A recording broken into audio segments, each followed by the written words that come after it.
Hello, Deep Mindfulness Collective. This right here, right now, is the joy of being a live stream coming to you live from Brooklyn, New York. And if you're joining us anywhere else in the world, great to have you here. We'd love to hear where you are right at this very moment. So folks, where are you? That's a good question, good meditation question in general. Where the hell am I? I guess what is this would be a little bit more stripped down of a question, but that's my question right now. Where are you? Here I am coming from Brooklyn, New York. Love to hear where you are, anywhere in the world, as per always. Welcome here. Okay, I haven't read this name. Thank you for the follow. Jose to buy my love. Jose to buy my love. I'm probably pronouncing that incorrectly. Thanks for my other account. Well, thank you very much. MP Burger is here. Welcome. SD, I think that means South Dakota, unless I'm missing something and I'm forgetting something. So, Tomalin, welcome. Good to see you here. Just to buy my love back in Switzerland. Lovely. Glad to hear that. This is like 10 feet away from me. I can't read this. There we go. Now I can read this. Beep up. Jess BKK is Switzerland again. How are you? Rory says, greetings from Ontario. Welcome, Rory. Great to see you. I don't know if you were on the last live stream, Rory, but the guided meditation and some of the conversation after were meant to answer your question related to awareness, defining it a little bit more. San Diego. I'm confused. San Diego, welcome. MP and Jean coming to us from Brooklyn. Lovely. Where else are folks joining us from as we begin to trickle in here? Where on earth is everybody? It's nice we did a retreat recently, and we just had people sort of get a vague general sense of everyone, of all peoples that are in the group with us. And so there's sort of this nice sense of a constellation of points around the globe and us being together.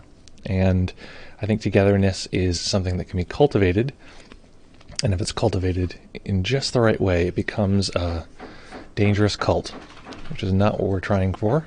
But if we cultivate it in a different way, it becomes a nice, lovely community that can be supportive and kind and helpful. I don't know if is anyone else watching the HBO, what is it called? The Vow? Boy, phew, that's a show, let me tell you that. Folks, what is going on? What's new? I feel like we should analyze The Vow. I feel like that would be a good thing to do on the stream. Also, I wanted to mention someone on Reddit asked me to answer the question about getting the awakening that you optimize for. That they are different experiences of awakening, and by arranging the practice in certain ways, you can actually impact the kind of awakening that you result in. I know. Joe to buy my love, it is true. I guess we're not yet. We're waiting for our licensure to be a cult. It takes a little while. There's all this paperwork and stuff like that, government, bureaucracy. If you want to be a cult, you got to, certain tax status and all this stuff. But you're tax free. That's what's great, is you're tax free. Raised by Wolves. I haven't seen Raised by Wolves. I'll check that out. Excuse me. So, but to the question of that you get the awakening that you optimize for, I started, kind of prepping for this, and I realized I just want more time to prep. So I'm very sorry. Today's going to be Freestyle Friday, where we develop a meditation based on your interests, your needs, your challenges. So before I finish my apology, start thinking about what's coming up in your meditation practice and start hitting me with some notes below, because we will create something together that I probably wouldn't have thought of on my own. So what's coming up in your practice? What challenges are there? And to conclude my apology, because of that I'd like more time to prepare, we're going to do it on Monday.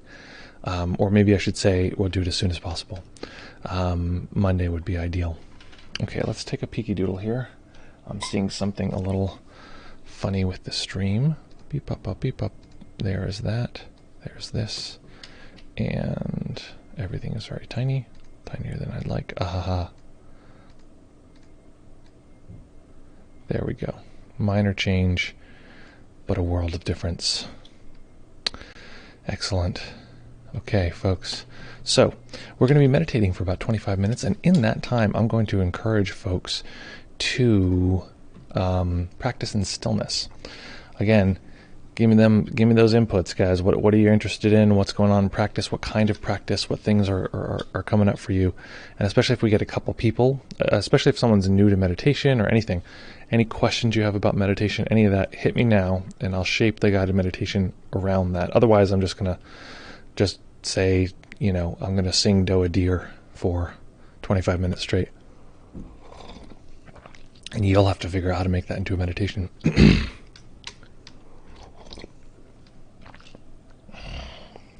Okay, so I'm going to give this monologue, but don't let this monologue stop you from typing in what you want the meditation to be or what challenges you're having. Here's the monologue.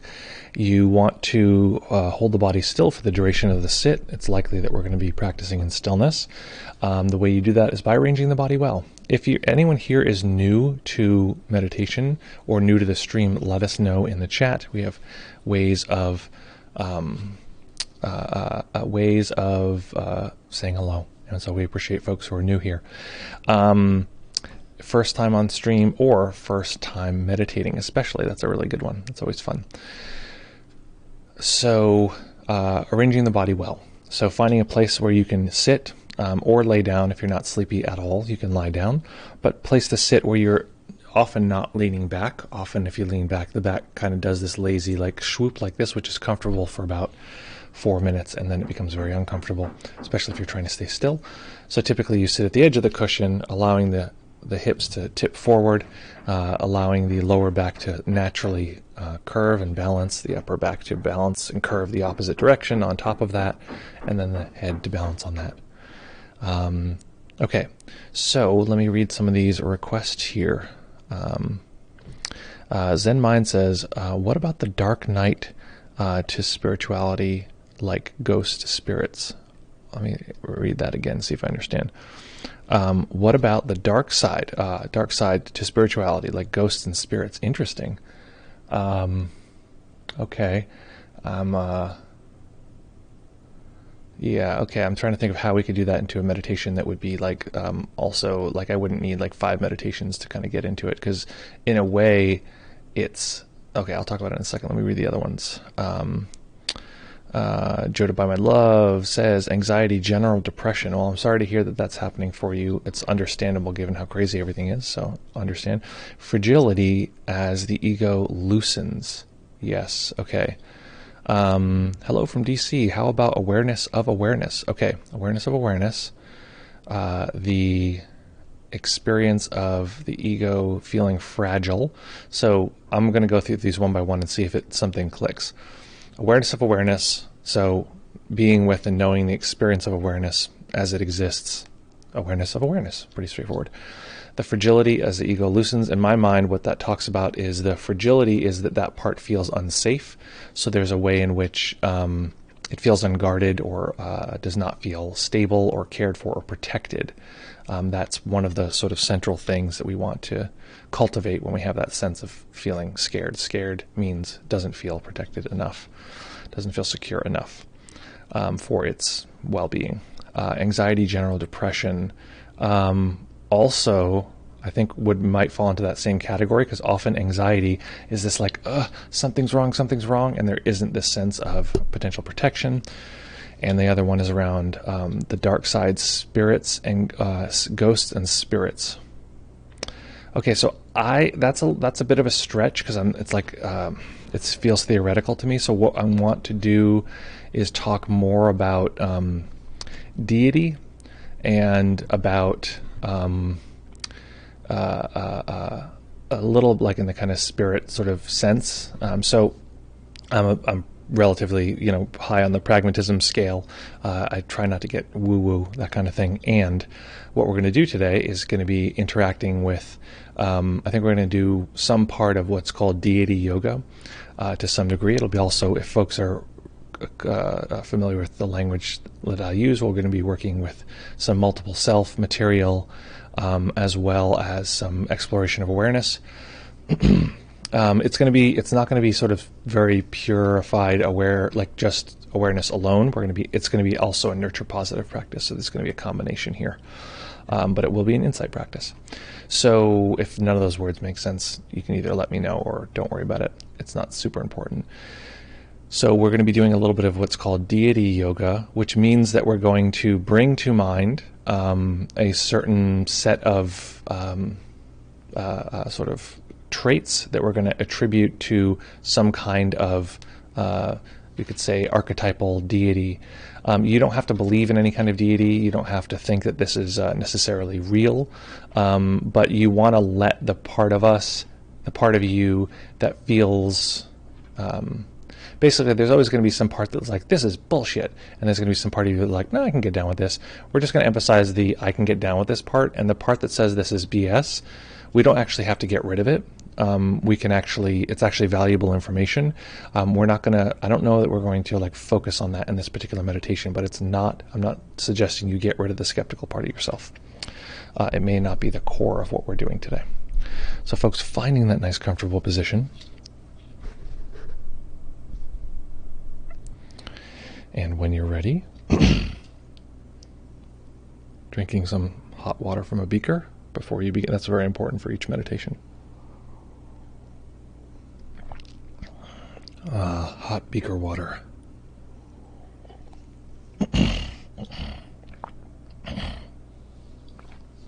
As soon as I start guiding, I start coughing, so forgive me. Okay, finding that nice comfortable position, and when you're ready, we will begin.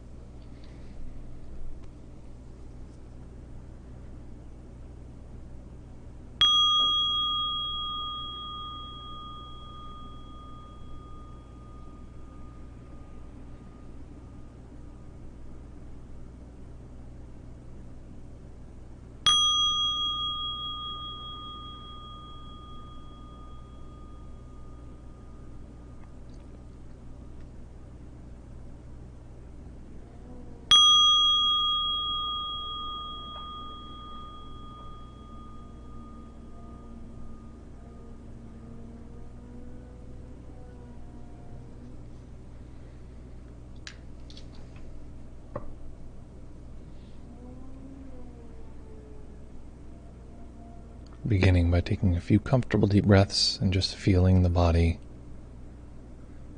rise and fall.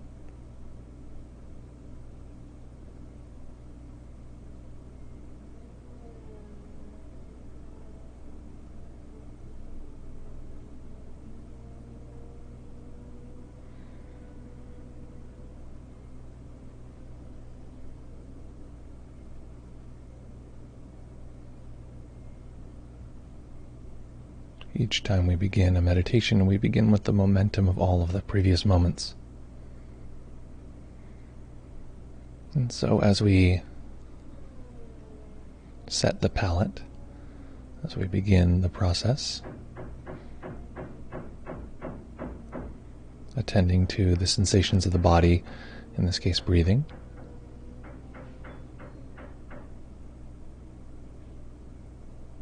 of course, distractions will arise. The mind will be unsettled at moments.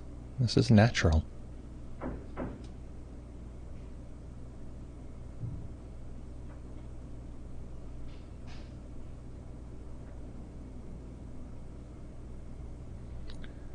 And so we might even include the turbulent mind as part of what we're observing. The flickering of the mind, the way the mind might be a little unstable.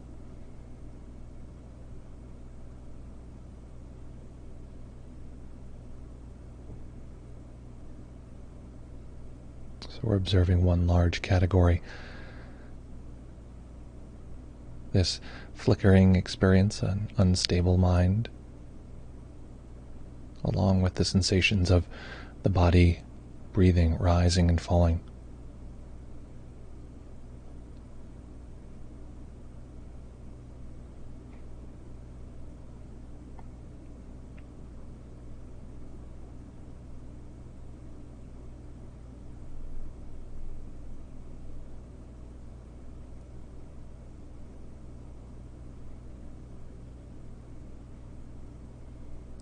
physically relaxing the body.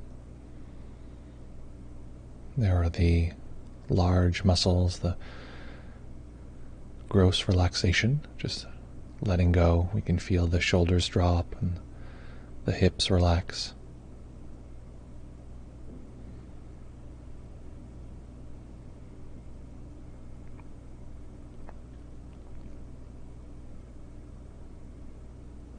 And then there are the micro relaxations, letting go of the tiny points of almost imperceptible tension where the muscle meets the bone at the fascial layer, as though we were letting go of the flesh, letting it fall away from the skeletal system.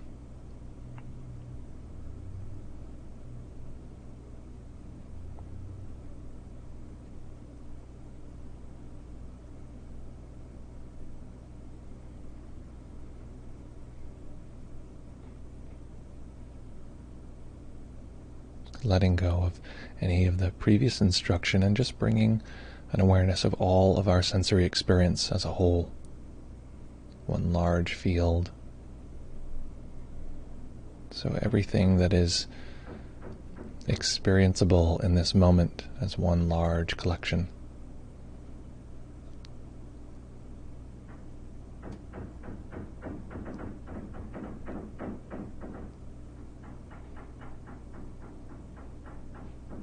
Something may seem like a distraction, but that simply means we need to refresh our reading of this particular moment and allow what feels like a distraction in.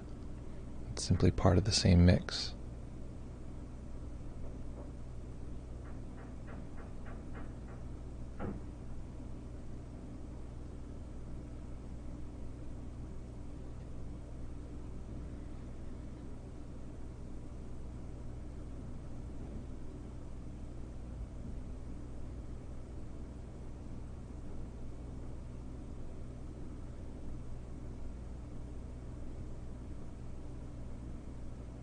So whatever our current experience is, letting that go, once again, taking a general assessment of all sense activity at once.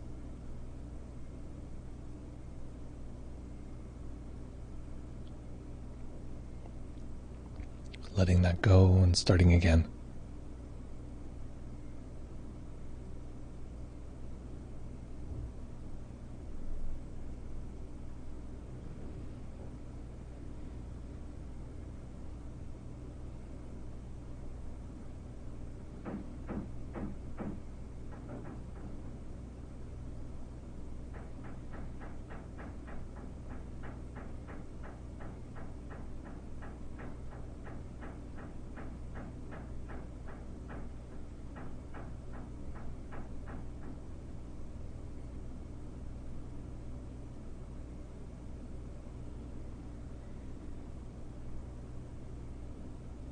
So within this large field of material, it may be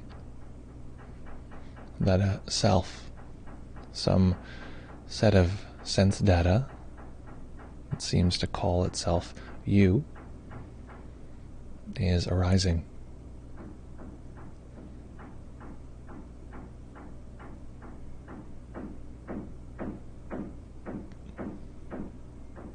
And often the experience of a self comes with it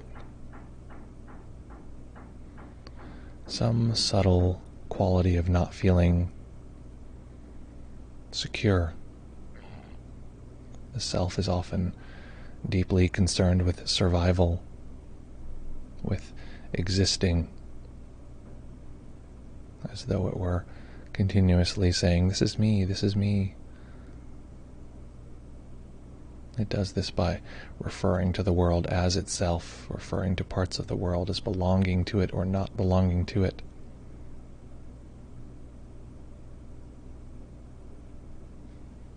So connecting with this phenomena we call self.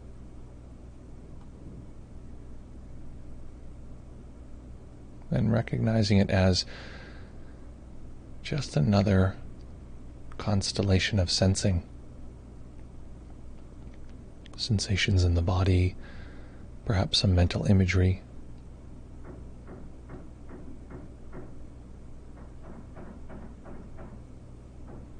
It says it's more important, but just knowing that it's no more or less sensing than any other sense activity.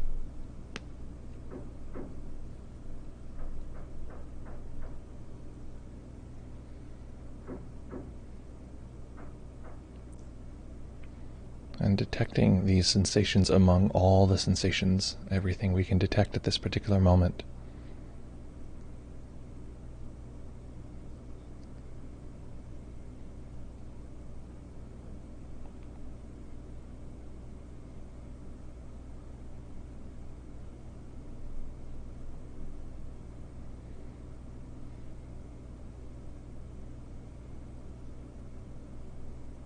Letting go for a moment of all sensing and just returning to the experience of self. This sense often of a central position that is what we call me, I.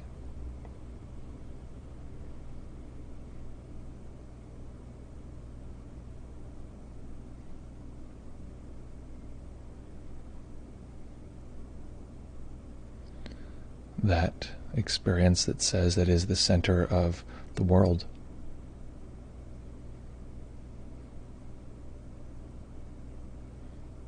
It is the character that navigates the world, the main character.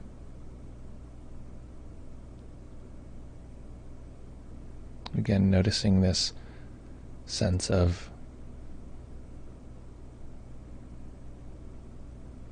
perhaps a need to exist or survive. And along with this comes a kind of agitation.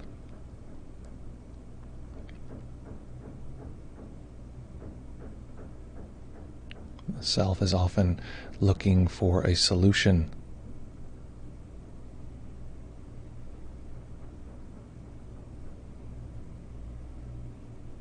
Searching for a problem to solve. Even if it's not explicit.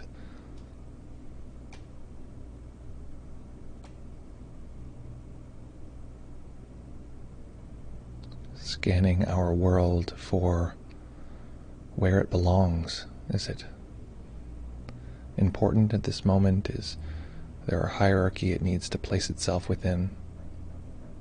Does it need to get? Does it need to push something away?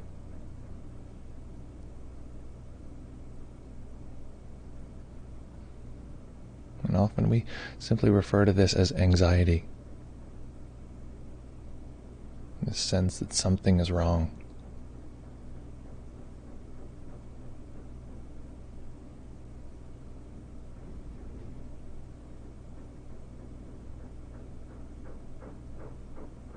So even if it's subtle, just noticing of that quality is present in the body, often centered around the chest or eyes, where we typically will locate some sense of self.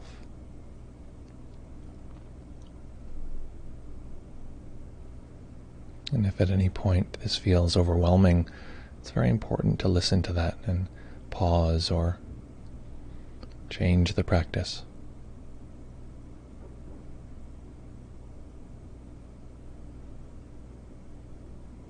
It's also important to know that this sense that something is wrong is occupying the space where we might feel safety and security. It's the same space. So know that this anxiety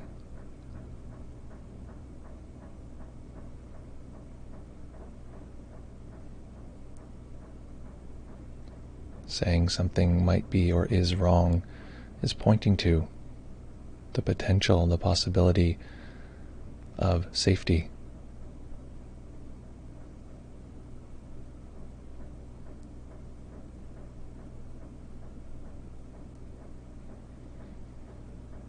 Pointing pointing to the possibility that things could be okay, stable.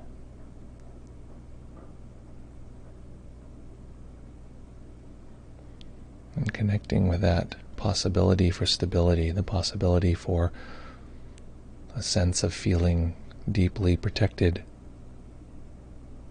Once again, allowing awareness to take in all of our sensing.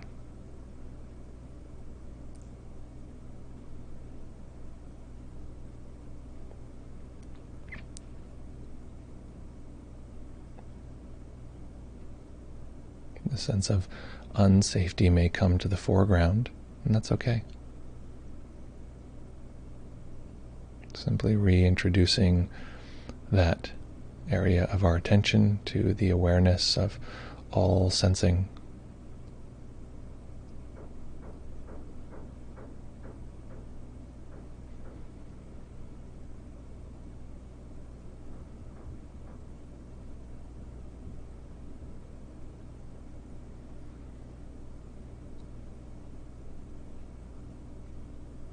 We're going to make a slight shift.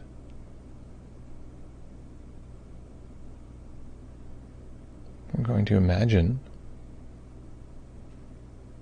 that there is some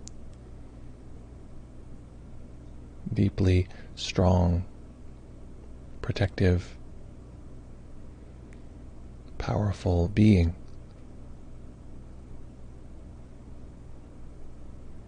allowing ourselves to be imaginative. It could be mythical, it could be from a comic book or just our imagination. Not worrying too much about picking the perfect one, just something that is strong, we can identify with, something that is a natural protector. It's better to pick something than to spend a lot of time thinking about the right thing.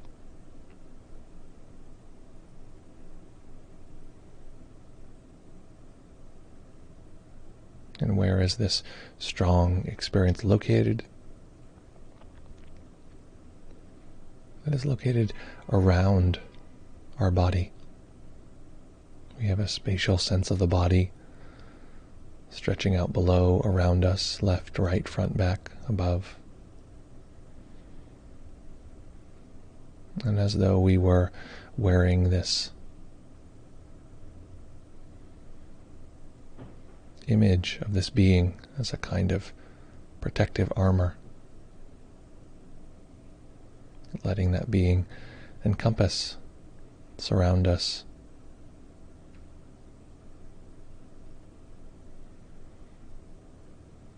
So we're still observing all of our sense experience, all seeing, hearing, and feeling, and simply adding this layer.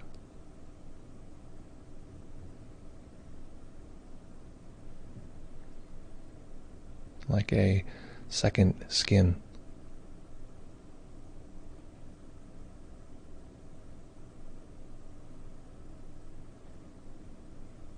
And of course, doing this will bring up many thoughts,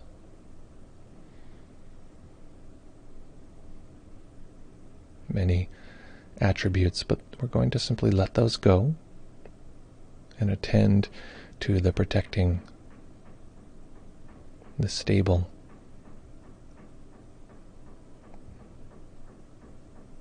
the kind attributes of this being. Noticing that the other attributes, the discord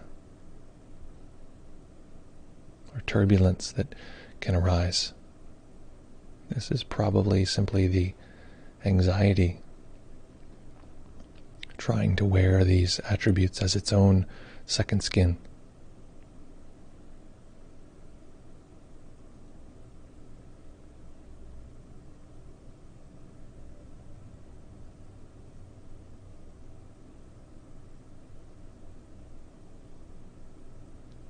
So arranging the mind in such a way that it has a subtle sense of this being encompassing us.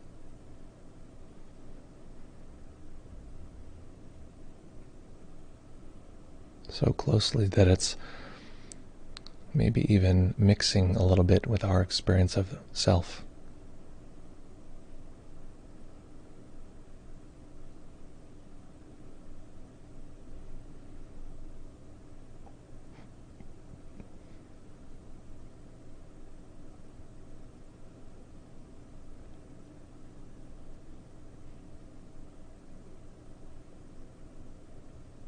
much of our life we visualize danger, problems, concerns. So why not for a moment visualize a protector?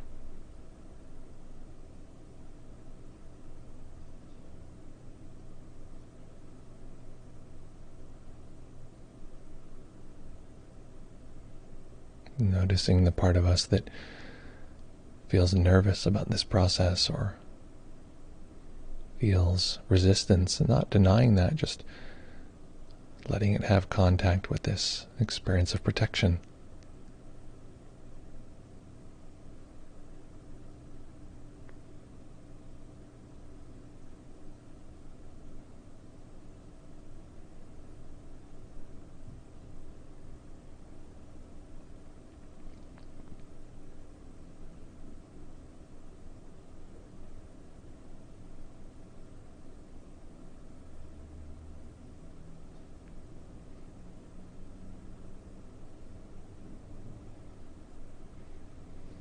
Recognizing for a moment that this being is not the scale that we're used to.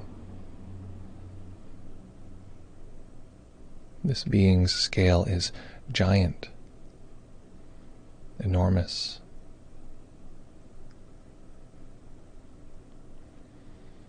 It's 100 feet tall, and it brings along with us our body. It's still close to our skin, so as it becomes larger,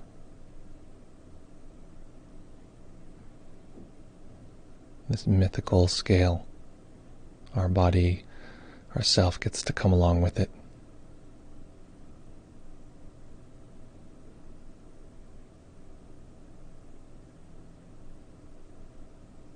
Noticing how giant the body is along with this protector being.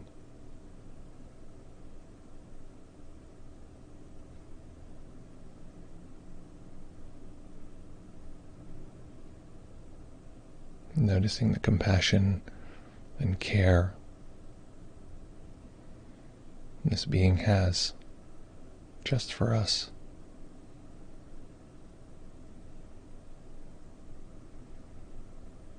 And this too is at the scale of a giant. It's not ordinary human-sized compassion or love.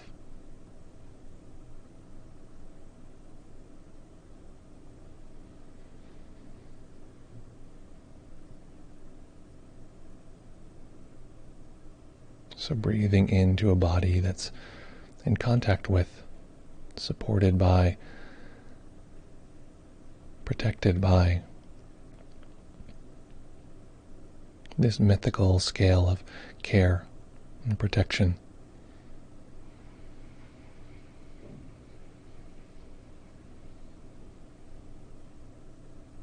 Letting whatever primordial concern the body-mind has be encompassed, not pushed away, not denied.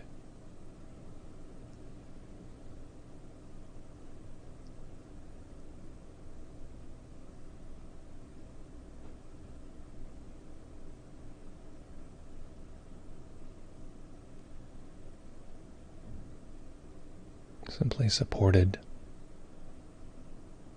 protected, and cared for.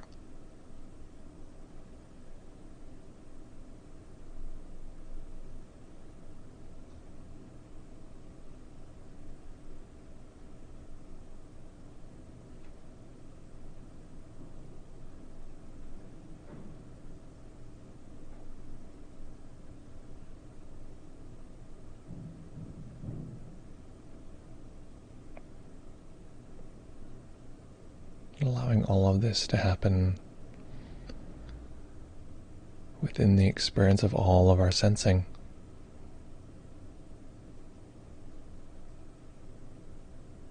Allowing this protection to be a kind of filter. This is simply part of the atmosphere of our overall sensing experience. Slowly teaching the body-mind that perhaps it can rely on this experience of protection.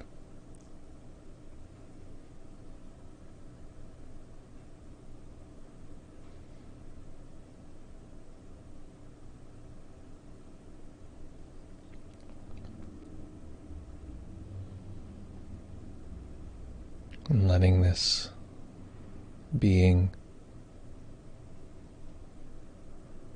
become more and more porous, more and more mist-like, soaking into the general experience of the body, retaining its scale,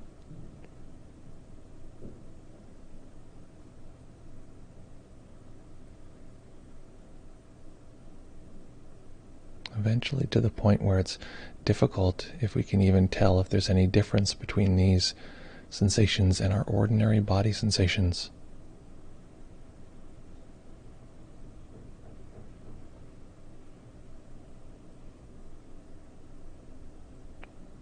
This is the definition of embodiment.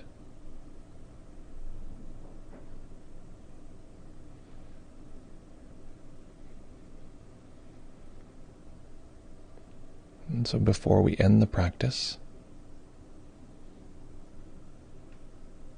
which we will with a bell, allow the body to begin to move,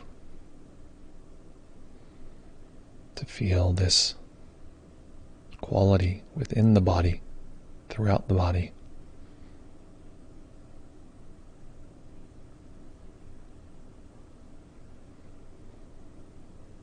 Knowing that this experience of protection,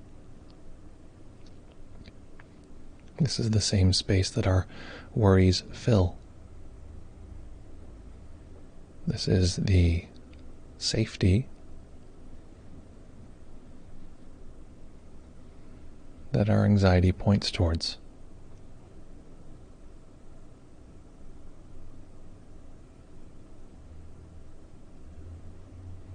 And in this way, allowing this particular moment to be the great teacher that shows us how we might bring this practice into every aspect of our life.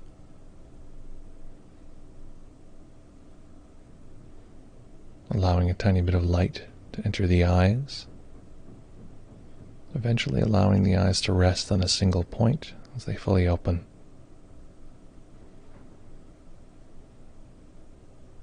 And letting the large, open spaciousness of seeing, allowing that to open our awareness.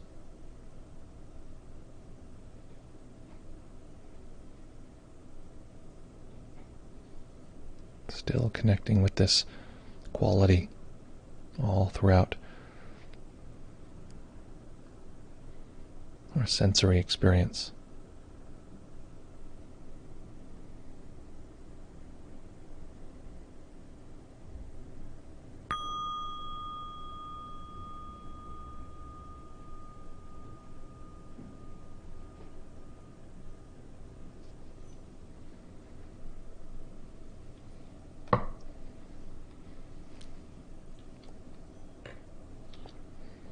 Okay.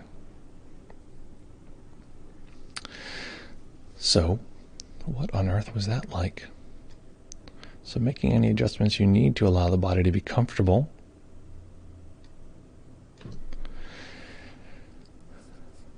Any adjustments. Sometimes after any particular meditation, the body will sort of want certain things from us. It's helpful to listen to that. Maybe it's a stretch, movement, that kind of thing. Or whatever else the body might want.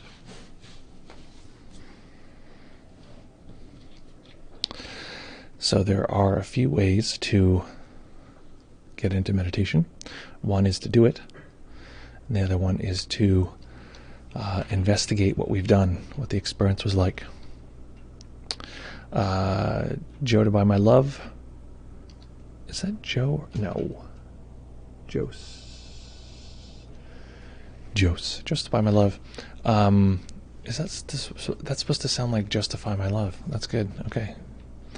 I'll have to watch this one again, rewatch this one. I was very distracted. I was really distracted. Tell me about the distraction.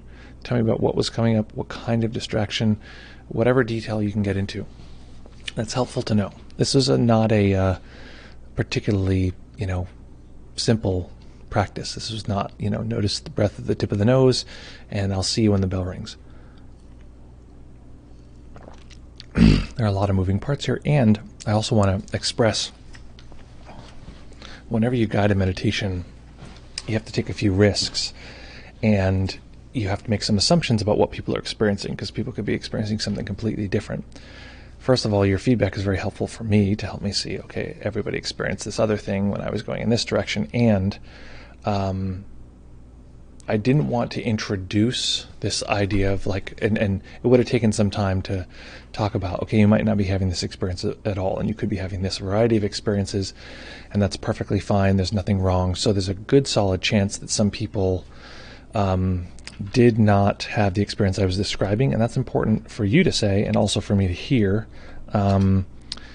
what came up and what was going on, and what actually occurred, whether it was available, whether the anxiety was sort of a little too intense for whatever happened, this kind of thing. So I just put the Zoom link in the chat. If anyone wants to jump on the Zoom, say the word, and I will. I'll do that. Oops, the chat is not on the screen right now. It is now. Okay. But tell me that you want to jump on, because we don't turn the camera on until someone says they want to jump on. But we'd love to hear you. It's often a better way to get a clearer report, clearer support. Clearer report, clearer support. Okay, got to write that one down. That's a fact. Okay, so dog, ramen broth, and that boiled over, and a random shot outside that made me jump. Well, that is a lot happening at once. It's funny, yesterday I was doing something, actually, this is related to something I was doing yesterday in IFS therapy. And, we're doing IFS therapy from home, and Raquel and I have to oh, you have therapy now? I have therapy now. I'm going to go outside, or we're going to give each other space, this kind of thing, so we can speak freely. And I was in this really deep, IFS is to some degree highly meditative. You're doing a lot of practices, not exactly like what we're doing today, but not unsimilar. And I'm really in this place. I'm really hitting some stuff that's some core or whatever. And my dog starts barking right at the end. It's lasts 2 minutes. And I'm okay, I'm ignoring. And then I realize the reason the dog is barking is because the neighbor has brought her dog over to visit and hang out, which my dog goes crazy for. And I'm oh no. This isn't going to end. And then I realize it's Raquel and the neighbor are talking outside of the door, and I'm this is going to be the dog is not going to be able to chill out about this. And then I in the thing, I sort of open my eyes, I'm staying in the practice, and I type a note to Raquel in Instant Messenger, and I'm can you make the whatever's making the dog bark, can you make that, would you mind making that stop? And which Raquel was very kind about. She knows, you're trying to help the other person who's in therapy out. And but her solution was to let the other dog in, because she knew that then Sela our dog would stop barking, which worked perfectly. Except then the other dog, the visiting dog, is trying to get into our trash, and then is trying to get into the Sela's dog food, and I keep telling her to stop, and it was very funny. But what was interesting, okay, this is very interesting. Full stop. This is some interesting stuff right here. What I found in doing this practice is very similar to what we were doing yesterday. The part of me that gets angry and that will get combative, right? It's so obvious as soon as I recognize it. It's well, that combative part doesn't feel protected. It feels like it has to combat. It has to fight the world, and no, this shouldn't be like this. Blah, blah, blah, blah.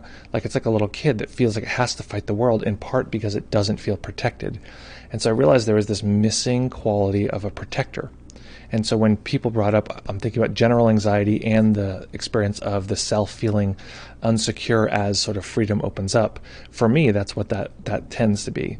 And so it was very interesting to me. It felt like a sort of obvious correlation, but it felt like a big moment of revelation to some degree, where the part that feels like it has to fight with the world, and this is wrong, and why is this like this, and I dropped a thing, and damn it, it feels unsafe, it feels unprotected. So if I want to go in the opposite direction of that, I have to cultivate protection.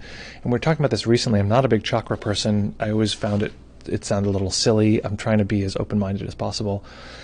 But they talk about the first chakra, the lowest chakra, way down in the, I don't know, lower butt. I don't know where you'd say that. That's like in the below the groin. I think it's like the taint. I think that's sort of exactly where that is supposed to be.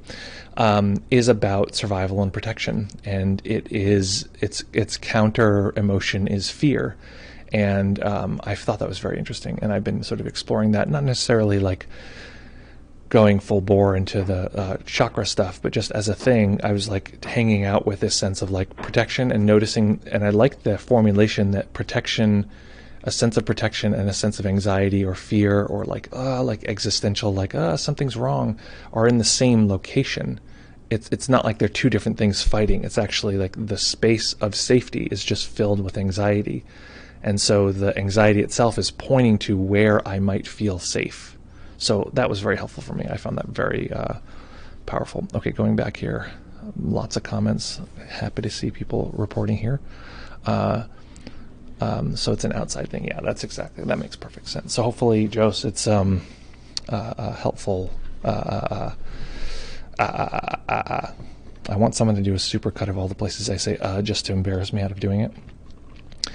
So that makes sense. Jean says, that went really well for me. No major distractions. I sat still except for quickly making a few notes.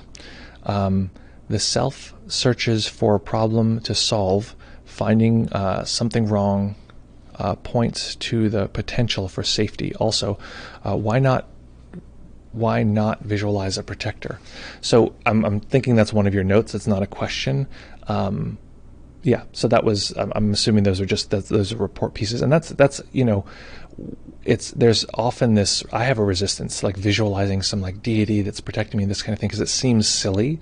But this thing I've been on, like things I for a long time wrote off, ritual, a connection to like a god or a higher power, deities and chakras and these kind of things. And I'm like, the more I think about it, these are often just ways to arrange things that are going to happen in a human being anyway. That could be really useful. So in particular, I'll talk about what you just said, which is like, why not visualize a protector deity? It might, for me, it like offends my sense of like, scientific, blah, blah, blah, like totally. And I'm also a little bit like, but what if it works? I sort of never asked that question. Like, I don't, for a long time I was like, I don't believe in any kind of God or this kind of thing. And the question, this is in recovery, it was a very pragmatic one. It's like, well, what if believing in that actually helped you and changed your life and made you able to live a more rich and fulfilling life and be of more service to others? And I was like, oh, so my current position when this goes for a higher power or for, any kind of deity here is I can lean on it and not even have to believe in it, and all the baggage that comes with the identity of like, I'm a believer or something like that, I can just drop that. I don't have to worry about it. And I'm going to believe in all sorts of magical things anyway.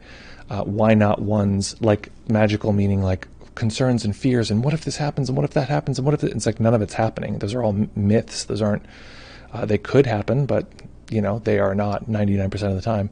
Why not something that feels like it's keeping me safe and protected? There's like this idea of like, it's realism, so I'm not going to do something that really helps myself. So there's that. Let's see. Rory says, worked for me.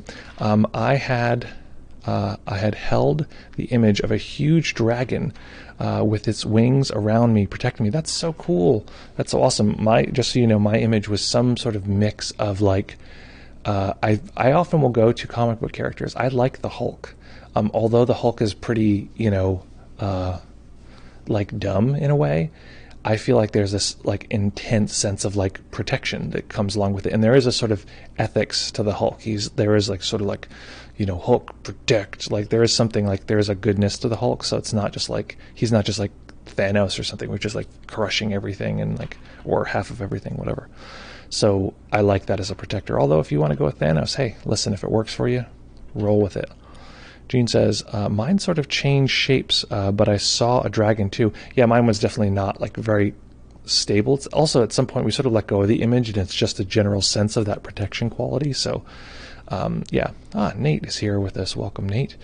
Nate, what would you characterize as a sense gate, see, hear, feel of exploring awareness of self? Okay, wait, I want to clarify. What would you characterize as the sense gate of exploring awareness of self? Also, how do we progress if we stop at the overwhelm? Great. Okay, this is several questions, so I'm going to read them and then I'm going to go back through them. How are we to better be aware of no self if we stop at the edge of self? Okay, great. So first question, I think the question itself is creates its own problem. It's not a bad question, but I would change the question itself and then it'll clarify. What would you characterize as a sense gate? So sense gates are just see, hear, feel, in and out. That's it. If you want to get tricky, you could say awareness is its own sort of sense, but I don't really roll with that. It complicates things, and you can separate things out into that way. And I think a lot of traditions have a problem because they typically will say, well, if you can separate something out into this thing, then that thing is inherent. But like, we're carving the world into bits and pieces all the time. I'm carving it into me and you, and like I'm the best, and like all of these different weird divisions. I see something on the internet and I'm not as good as this person, or someone says something and suddenly, we're carving up the world all the time. So it doesn't mean that these are like inherent things. So if somebody says this one is its own separate thing and awareness is sort of separate from these things, sure, if we view it that way, we don't have to. So I'm always a little weary about being like, no, awareness is separate, or people who say awareness can never be separate. It's like, okay, that's cool. That's your experience typically. So, and the reason I wouldn't say, you may have to clarify this question. So what would you characterize as the sense gate of exploring awareness of self? So each of those I would sort of break them down and basically say, the sense gates that could be active for the experience of self is all of them, any of them, any combination of them. I can sense like this is my hand, it belongs to me. Right now, not only are the sensations of the hand occurring and the mental image of the hand, even if it's like it goes away, I can still have the mental image and this kind of thing. There's the visual experience of the hand, and along with it is a sort of like quality that it is mine, it belongs to me. There's a sort of weird like mind making a connection. And it's a combination of these things. It's some mental seeing, it's some emotional connection. This belongs to me. Right now it's mostly emotional, this sense that this belongs to me. So ultimately, self is manifest in various combinations of see, hear, feel, typically see, hear, feel in. And so I'm not sure if that answers your question, but just let me know if that clarifies. Next question, how do we progress if we stop at overwhelm? How are we to better be aware of no self if we stop at the edge of self? Well, you know that I've said before, if you can really know the experience of self, it will give you all of the data of non-self. And the way I've been describing it recently, this is my new sort of formulation. A video game we're going into a non-self discussion. A video game will only render what is in front of it, right? It would be too much, too much data to render the entire game, and you just are looking around the corner. So it only renders what's right in front of you. If you move quick enough, that render breaks down. So if you right now look at the screen, look at the world in front of you, look at this thing, really soak into how like rich and complex and beautiful it is, and like how dense that is. Okay, great. And now look at the experience of self. Typically it's experiences like behind the eyes, here in the body, these kind of experiences, right? So if you can detect that right now, which of those two things I just described, your outer environment or your inner experience of self, had a stronger experience of self, of a self? Well, the one typically when you look this way and you look in and you sort of get the sense of where the self is, that's the self resolving. That's the video game looks at the self and it comes up and becomes strong. And then you look at something else and you merge and you're like, oh, look at this thing. Look really carefully. Look at the color. Such a nice amber. I spent a long time doing a patina on this thing. Like, I spent too much time putting a patina on this.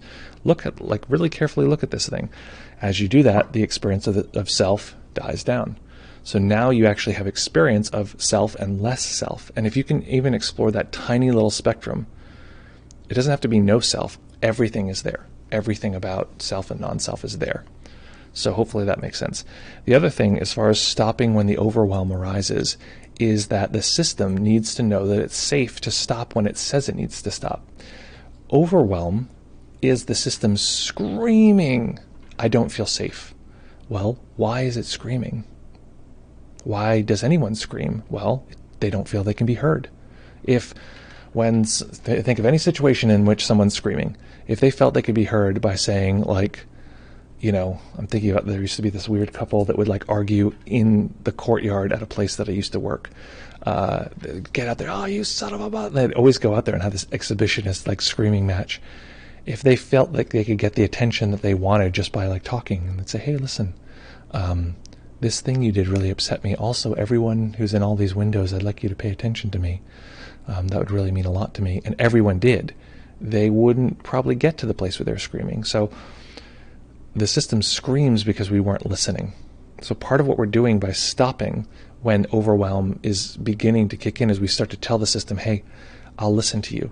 Actually, I'm going to get better and better at listening to you earlier and earlier on in the overwhelm cycle. So just let me know. Just, whenever something goes wrong, just be like, it's free real estate.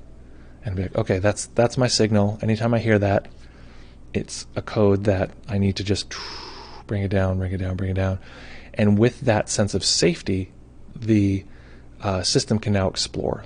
I've said this a million times, but the dark night experience that people talk about all the time, the dark night of the soul, is often a tension between the part that wants safety and the part that wants freedom. And we need to get that part that wants safety to feel safe enough that it can be like, okay, I trust you. Sure, go crazy, deconstruct me, I'm good. So that's part of the general premise. P.S. Mine was an amalgamation of Steven Universe and Aang. Oh, like Aang from the Avatar and the Last Airbender? Is that what you mean? I'm often rhetorical. I don't know Steven Universe. Who is that? Somebody post a link so I don't have to search it. Okay, so I'm curious about who that is. So folks, we have had a lovely Friday here. In lieu of any other comments or questions, which you're welcome to put in here, you can always hijack my ending. I start to end, and someday I want people to just like strategically keep hijacking me and like keep moving it forward. Of course, I want you to ask earlier because it's a little easier, but that would be funny. Folks, what on earth is up? We're very excited to be back here Monday. The goal is Monday we're going to talk about, designer awakening, creating the awakening that you are interested in, that you want to optimize for. What does that mean? That kind of thing. Yeah, you say I need kids. I don't know. That's a question. Raquel and I have been asking that question for quite some time. For Steven Universe. Well, that's awesome that there's a kid's character that feels supportive enough to be a protector. But just know that if we bring our system back to that protection experience over and over and over and over again, it can refer to it easier. It doesn't have to, we don't have to, the hardest thing is when we're in a crisis to build a skill. It's like impossible. So build the skill outside of the crisis. Excuse me. Building that skill outside of the crisis builds those neural pathways. We can refer to it more and more and more and more. So there's that. And I'll just say that from doing this, the part of me that's like, oh, I can't do it, I'm scared, I can't, I'm nervous or whatever, it just sort of shuts up or is quiet because it feels protected. And so I can then do things that are scary and those sort of things, challenging things I want to do, ambitions, that kind of thing. So folks, I have a wish for you that right now in this particular moment, this particular sense experience, go ahead and take a look around your atmosphere, your room, not just the screen that you're seeing. Notice whatever arises. Typically when we look at our environment, whatever one it is, we have an internal experience. Something happens. Our body feels like something. Our mind says certain words. So that entire experience, to know that experience clearly. And to know that we can cultivate a sense of feeling safe, a sense of feeling secure. To know that our anxiety is actually showing us how to do that. The part of us that is freaked out, the part of us that is overwhelmed, it's pointing to its own absence. It's pointing to what it was like before that happened. Anytime we have a flu, we think to ourselves, oh boy, I don't even appreciate what it feels like to not be sick. But when I'm not sick again, I'm really going to appreciate that. So our anxiety is actually showing us what it's like to have the absence of anxiety. It's showing us the space where safety would be felt. So letting that be the teacher, letting that show us how we can cultivate this protector, this sense of safety. Totally wholesome, totally helpful. In this way, reparenting ourselves. This is a sense of safety that ideally we would have gotten from our primary caregiver, but our primary caregiver might not have had this sense of safety. So it's hard to tell. So folks, very excited. We're going to be back here in fewer than 72 hours. Excited to be here with you. As always, practice well, take care of each other, have fun, and we'll see you all very